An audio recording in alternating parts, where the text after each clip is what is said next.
Welcome to the Mint Report, our wrap-up of the day's business news. Here are the top stories. HUL's profits beat street estimates. Labour Minister says EPF returns may be less than 8.6%. And India's exports fall in March. We start with India's biggest consumer goods company. Hindustan Unilever has beaten estimates with robust quarterly numbers. Resurgent demand and stable price tags have helped the company ride through the storm of rising input costs across the sector. Net profit for the fourth quarter rose 21% to 687 crores.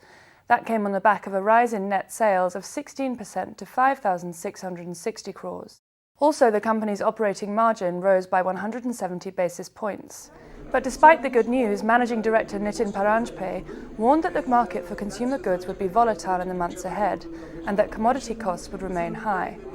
On the bright side, he said, demand drivers remain in place. In other news, the Employees' Provident Fund is unlikely to reach its ambitious rate of return this fiscal. On Tuesday, Labour Minister Malik Arjun Khadge said there was no guarantee the EPF interest rate would actually touch 8.6% from the old 8.25%. Khadge added that the actual interest rate would depend on the earnings from the EPF corpus. EPF handles a corpus of some 3 trillion rupees that comes from about 50 million subscribers. And finally, new figures indicate a grave economic challenge for India. On Tuesday, the Commerce Ministry announced that trade figures for March and those for exports aren't very promising. They fell 5.7% during the month to $28.7 billion. This is the first time exports have fallen since 2009.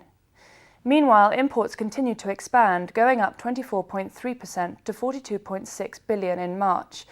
That meant a trade deficit of $13.9 billion. And that's all we have for you. Thanks for watching.